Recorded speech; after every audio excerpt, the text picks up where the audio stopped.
Just a quick friendly reminder to everyone / public legal statement that though I have been reading out the text for the video uploads from A Man Escaped onwards, the actual writer of these pieces has been one Gerald Bruckner. Now, onto his piece for today. This is a very acclaimed film. From 1973, Jean Eustache's The Mother and the Whore, a rather long film, one of a small number of at least fictional features which Eustache would be responsible for. I am very taken with the look of this film. I appreciate how it injects a misery and flat anhedonia to the subject of youth relationships and hedonism.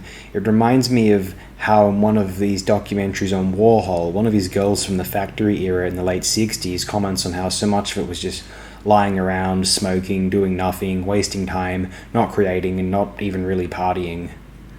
Truffaut's subjects in Jules and Jim of the Great War and Interwar period had a lot more energy. This almost feels like anti-Nouvelle Vague, or a comparatively sober, though its players clearly aren't, or clinically depressed, drained of positive chemicals, Nouvelle Vague.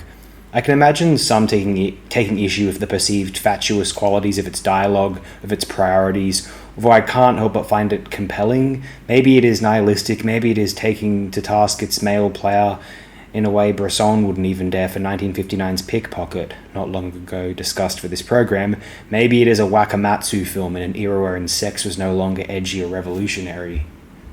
And as the character Veronica partly bemoans at the end, sex, even copious amounts of it, wasn't revolutionary. Actually, the fact that it was a controversial topic at all, or reveling in the fact that it was or is, was totally unnecessary, and still enjoying the idea that it is edgy seems to play into the old superstitions which we were so eager to rid ourselves of, and get to the screwing. And actually it was contraceptives more so than a changing of values in itself. It likely wouldn't have occurred to the same extent without the technological miracle of safe or safer sex.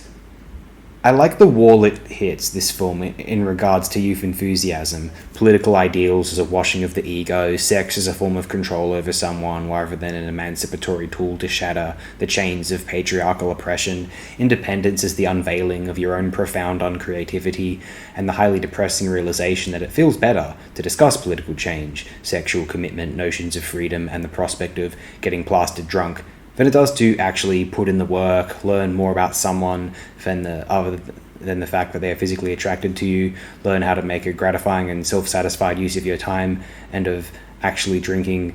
The reward disappears once you consume the first drop, and it's just drowning your sorrows so that you can't live without booze. And as famous Frenchman Gilles Deleuze once put it, you drink yourself to sleep so you can wake up to the feeling of pursuing the reward, that first drop, again the next day. Had I directed this film, I would expect people to scorn me. What are we supposed to make of these characters? Are they meant to be endearing, entertaining, or are they meant to be condemned?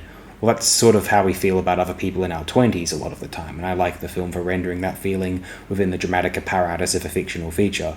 But most importantly, think about you wanting to direct Jean Eustache's script, assuming this film were never made or you never saw it as directed by Eustache. How would you stage it?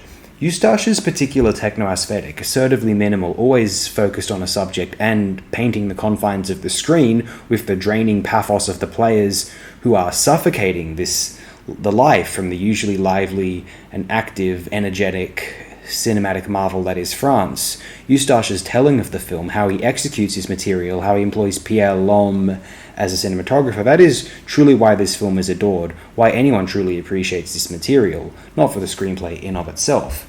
As much as I admire this film in finished form, no way would I assume that I would had I only read this script. But I am sold on the material, that I enjoy watching the material, that I feel pretty engrossed and appreciate the 3+ hours watching this film is impressive. Not any revelation to be found in just the naked text of this film, in a transcript of it, in of itself, in my personal opinion, though others are welcome to disagree with me on that, or that the film has any merits at all, whatever you all like.